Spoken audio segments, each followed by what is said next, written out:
Hello students. तो आज हम ना तो कोई स्टडी करने वाले हैं ना ही कोई स्टडी से रिलेटेड बात। आज हम करने जा रहे हैं मैथ्स के एग्ज़ाम के इम्पॉर्टेंट टिप्स कि आपको जो मैथ का एग्ज़ाम देना है उसके लिए क्या क्या इंपॉर्टेंट ऐसे टिप्स जिससे आपके मार्क्स इंक्रीज भी हो सकते हैं और आपके मार्क्स कटने से बच सकते हैं। ठीक है, तो ये 3 बहुत इंपॉर्टेंट टिप्स हैं जो कि बच्चे मोस्टली गलती करते हैं। पहली चीज़ है do the sum in order. सारे सम्स को एक ऑर्डर में करना जरूरी है। नहीं, इसका बिल्कुल ऐसा मीनिंग नहीं है कि आप बिल्कुल काउंटिंग वाइज के हिसाब से 1 2 3 4 करके इस तरह से आप करो, आप सेक्शन ए सेक्शन बी इस तरह से करो। नहीं, ऐसा नहीं है। आप पहले सेक्शन सी और फिर उसके बाद सेक्शन डी करना चाहते हो, उसके बाद ए करना चाहते हो, फिर बी करना चाहते हो, आप कर सकते हो, कोई इशू नहीं है। बस पॉइंट ये है कि अगर आपने सबसे पहले सेक्शन सी लिया है या सेक्शन बी लिया है तो सेक्शन बी का जैसे मान लो फर्स्ट क्वेश्चन है 21st।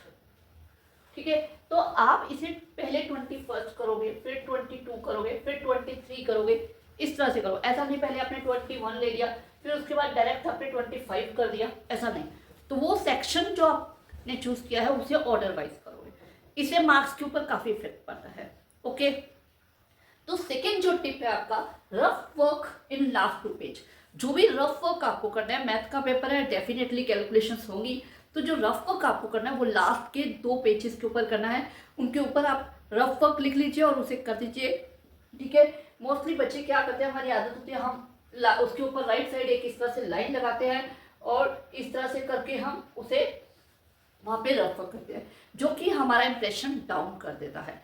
ठीक है, तो ये प्रेजेंटेशन के लिए ये चीज अच्छी नहीं लगती है, तो इसलिए क्या कहते हैं, इसे यहाँ पे ना करके आप लास्ट के 2 पेजेस पे कीजिए, ये बेस्ट वे है। ओके, तो लास्ट जो है अटेम्प्ट ऑल द क्वेश्चन, ये बहुत इंपॉर्टेंट चीज है। पहले 2 टिप आप फॉलो करो नहीं करो, ये जरूर करना है।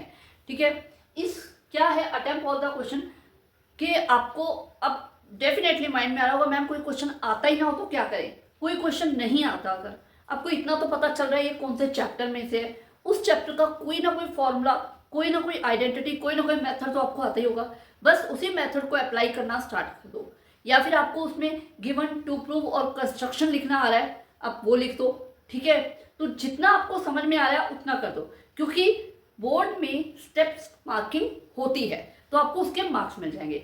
दूसरी चीज, अगर कोई बच्चा फेल हो रहा है, ठीक है, तो उसे क्या कहते हैं, पास करने, टीचर अगर पास करना चाहता है तो उसे उसकी शीट के अंदर कुछ लिखा हुआ चाहिए। अगर आप खाली शीट छोड़ के आ जाएंगे तो टीचर खुद लिख के मार्क्स नहीं दे सकता।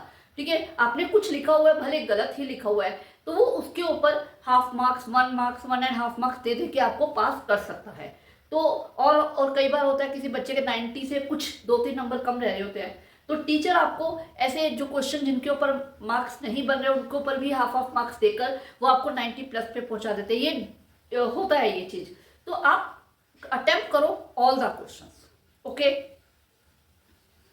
Best of luck.